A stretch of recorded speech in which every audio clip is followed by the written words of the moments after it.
Movie के शुरू में हम एक जॉन नाम के आदमी को देखते हैं जो कि एक हॉस्पिटल में चेकअप के लिए आया होता है क्योंकि उसे कैंसर है।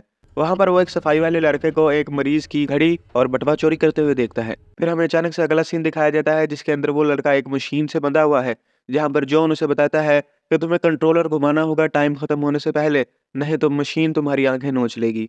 वो लड़का पहले तो बहुत घबराता है मगर फिर वो उस पेन को घुमाना शुरू कर देता है। उसी वक्त उसकी एक उंगली टूट जाती है। वो दर्द में चिल्लाता है मगर फिर दोबारा कंट्रोलर को घुमाता है जिसकी वजह से उसकी दूसरी उँगली भी टूट जाती है। वो उसको और नहीं घुमा पाता और वक़्त पूरा हो जाता है जिसकी वजह से मशीन उसकी आँखें नोच लेती है। ये सज़ा थी जो जॉन उसे देना चाहता था चोरी के लिए। मगर हम अब देखते हैं कि ये सब तो जॉन ने अपने दिमाग में ही सोचा था और वो लड़का वो घड़ी और बटुआ वापस रख देता है जिसकी वजह से जॉन उसे जाने देता है। फिर बाद में जाकर वो अपने डॉक्टर से मिलता है जो उसे बताते हैं कि वो कैंसर की लास्ट स्टेज पर है और उसके पास ज़्यादा वक़्त नहीं बचा, मगर वो कहता है कि मैं आखिर तक इससे लड़ता रहूँगा। फिर कुछ वक़्त बाद हम उसे एक कैंटीन में देखते हैं जहाँ पर वो एक दूसरे आदमी जिसका नाम है हेनरी, जो उसके साथ उसी हॉस्पिटल में अपना इलाज करवा रहा था, उससे मिलता है जो कि बहुत खुश था। तो वो उसे बताता है कि मैं अपने कैंसर से पूरी तरह रिकवर हो चुका हूँ, मुझे मेरी ज़िंदगी वापस मिल चुकी है। और जॉन को एक स्पेशल सर्जरी के बारे में बताता है और उसकी मदद करने के लिए उसे उस वेबसाइट का लिंक दे देता है। रात के वक़्त जॉन वो वेबसाइट ओपन करके वहाँ पर विज़िट करता है, अपने इलाज के लिए अप्लाई कर देता है, जिसके कुछ ही देर बाद डॉक्टर सिसुला उसे फ़ोन करती है और उसे बताती है कि अगर वो अपना इलाज करवाना चाहता है तो उसे मेक्सिको आना होगा। इस पर जॉन भी मान जाता है और फ़ौरन मेक्सिको चला जाता है। एयरपोर्ट से वो डायरेक्ट आराम करने के लिए होटल जा ही रहा होता है, मगर तभी रास्ते में 2 गुंडे आते हैं और उसे किडनैप करके अपने साथ एक घर पर ले जाते हैं, जहाँ पर वो एक गैब्रिएला नाम की लड़की से मिलता है। जिसके बाद बाद में वो आखिरकार मिलता है डॉक्टर सिसुला से, जो उसे बताती है कि दूसरी ड्रग कंपनीज़ उनके पीछे पड़ी हुई हैं क्योंकि वो इतना अच्छा इलाज दे रहे हैं जिसकी वजह से उन्हें छुप कर रहना पड़ रहा है। और जॉन भी उसकी बात का यकीन कर लेता है। जिसके बाद वो एक कार्लोस नाम के बच्चे और उसके बाप को देखते हैं। फिर वो एक फैक्ट्री में जाते हैं जहाँ पर वो उनके सर्जन मटेओ और उनकी नर्स वैलेंटीना से मिलते हैं। जिसके बाद एक सीयर्स नाम के आदमी से भी मिलते हैं जो कि उन्हीं का एक पेशेंट है। फिर बाद में कुछ देर तक बैठकर डॉक्टर और जॉन आपस में बातें करते हैं, जहाँ पर जॉन बताता है कि वो एक सिविल इंजीनियर रह चुका है और वो अभी भी मशीनें बनाने में बहुत दिलचस्पी रखता है। फिर अगले दिन वो लोग जॉन की सर्जरी कर देते हैं, जिसके बाद डॉक्टर सुशीला उसके पास आती है और उसे बताती है कि उसके दिमाग का सारा कैंसर ख़त्म हो चुका है और अब वो बिल्कुल ठीक है और अपनी ज़िंदगी दोबारा से शुरू कर सकता है। ये जानकर जॉन भी बहुत खुश होता है और अपनी ज़िंदगी को पहले से अच्छी तरह जीने की कोशिश करता है। एक दिन वो एक तोहफ़ा लेता है और गैब्रिएला से मिलने के लिए जाता है उसके घर, मगर वहाँ पर कोई भी नहीं होता। फिर वो नीचे ऑपरेशन थिएटर में जाकर चेक करता है तो उसे पता चलता है कि ये सर्जरी तो असल में एक झूठ था। फिर चेक करने के लिए वो अपने सर से पट्टी उतारता है तो देखता है कि उसके सर पर ऑपरेशन का कोई भी निशान नहीं होता। अब ये जानने के बाद तो वो गुस्से से पागल ही हो जाता है। फिर उसी रात वो उसी गाड़ी के ड्राइवर को किडनैप कर लेता है जो उसे यहाँ पर लेकर आया था। फिर बाद में जब उस कैब ड्राइवर को होश आता है तो वो देखता है कि वो उसी फैक्ट्री में है जहाँ पर उसका ऑपरेशन किया गया था और उसकी बाजुओं से बम और उसके हाथों से ब्लेड्स बंधे होते हैं। जिसके बाद जॉन उसे बताता है कि तुम्हारे हाथों पर लगे हुए ये ब्लेड्स इस बम की तारों को नहीं काट सकते, मगर इंसान के गोश्त को बहुत ही आसानी से काट सकते हैं। अगर तुम्हें यहाँ से बाहर निकलना है तो तुम्हें इन्हें अपने हाथ से काट कर अलग करना होगा।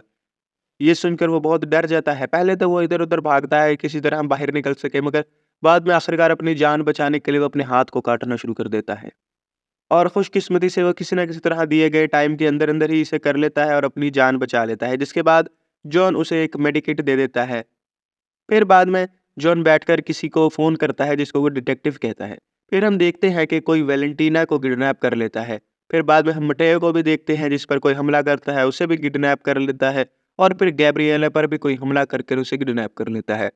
फिर बाद में हम आखिर में डॉक्टर फिसुला को देखते हैं, जो कि अपने अगले शिकार से बात कर रही होती है, क्योंकि ये सिर्फ़ लोगों से पैसे लेती है जिनको कैंसर है और उन्हें बेवकूफ़ बनाती है। जिसके बाद अचानक से कोई उसके घर पर हमला कर देता है। वो भागने के लिए गाड़ी में बैठ जाती है, मगर तभी आगे हम किसी को खड़ा देखते हैं और हमें पता चलता है कि ये और कोई नहीं, डिटेक्टिव और जॉन ही है, जो ये सब कुछ कर रहे थे। उसके बाद हम उन सबको वापस फैक्ट्री में देखते हैं, जहाँ पर जॉन आता है और कहता है कि तुम लोगों का खेल खत्म हो चुका है, अब ये मेरी बारी है। जिसके बाद वो वैलेंटीना को एक डब्बा देता है और कहता है कि सबसे पहले तुम खेलोगी। तुम्हें बस इतना ही करना है कि सामने पड़ी हुई मशीन में 95 ml खून डालना है। जिसके बाद तुम्हारे गले के गिर्द लगा हुआ ये कटर रुक जाएगा। इस मशीन को एक्टिवेट कर देता है। अब उसे अपनी टाँग काटनी थी, मगर वो ऐसा बिल्कुल भी नहीं करना चाहती थी, मगर सिसुला उसे किसी न किसी तरह मना लेती है, जिसके बाद आखिरकार वो अपनी टाँग काटना शुरू कर देती है चीखते हुए। जिसके बाद काफ़ी मेहनत के बाद वो आखिरकार इसे काट लेती है और मशीन को अपनी टांग से कनेक्ट कर देती है, जिसकी वजह से उसका खून उस मशीन के अंदर जाना शुरू हो जाता है। मगर टाइम ख़त्म होने की वजह से उसका सर कटता है और ज़मीन पर गिर जाता है। कुछ देर बाद सीयर्स भी सिसिलिया को ढूंढते वहां पर आ जाता है, मगर जॉन और डिटेक्टिव उसे पकड़ लेते हैं और उसे बताते हैं कि तुम भी हमारे साथ बैठो और देखो इन्होंने हमारे साथ जो किया उसके लिए हम इनके साथ क्या करने वाले हैं। जिसके बाद डिटेक्टिव नीचे जाती है और मटिया को बिजली का झटका देकर बेहोश कर लेती है और उसे एक मशीन के साथ कनेक्ट कर देती है। जिसके बाद जॉन उसे बताता है कि तुम्हें सिर्फ इतना ही करना है कि सामने पड़े हुए कंटेनर के अंदर तुम्हारी चाबी है। उस चाबी को बाहर निकालने के लिए ऊपर वाले कंटेनर में तुम्हें अपने दिमाग का एक छोटा सा टुकड़ा डालना है और वो उसे सारे के सारे टूल्स भी देता है। पहले तो मटायो बहुत ज़्यादा डर जाता है और वो ऐसा कुछ नहीं करना चाहता था, मगर वैलेंटीना की लाश को देखकर वो फ़ौरन वो टूल्स उठाता है और उसे मशीन के साथ कनेक्ट करके अपना सर काटना शुरू कर देता है। काफ़ी मेहनत के बाद किसी ना किसी तरह वो इसमें कामयाब हो जाता है और अपना सर खोलता है। जिसके बाद एक छोटा सा दिमाग का टिश्यू तोड़ता है और उसे उस जार में डाल देता है, जो फ़ौरन पिघलना भी शुरू हो जाता है। मगर इससे पहले कि वो अपना ताला खोल पाता, टाइम ख़त्म हो जाता है, जिसकी वजह से मशीन उसे बिजली का झटका देकर जलाकर मार देती है। और अब ये गैब्रिएला की बारी थी। जिसके बाद चेन्स उसे खींच लेती हैं और हवा में लटका देती हैं और एक रेडिएशन मशीन एक्टिवेट हो जाती है। अब इसका टास्क ये था कि इसे अपनी एक टांग और अपना एक हाथ तोड़ना होगा ताकि वो इस रेडिएशन से बाहर निकल सके, वरना रेडिएशन उसे जलाकर मार देगी। वो एक हथौड़ा पकड़ती है। काफ़ी मेहनत के बाद आखिरकार वो अपना पाँव तोड़ ही लेती है और अब तक तो उसका आधा मुंह भी जल चुका था, मगर फिर भी वो किसी न किसी तरह दोबारा कोशिश करती है और अपना हाथ भी तोड़ देती है, जिसकी वजह से वो नीचे गिर जाती है। तभी सीयर्स भी एक गन निकाल लेता है और जॉन और डिटेक्टिव को नीचे लेकर जाता है, जहाँ पर वो सिसुलिया को आज़ाद कर लेता है और हमें पता चलता है कि ये भी इन्हीं की टीम में है और ये दोनों लवर्स भी हैं।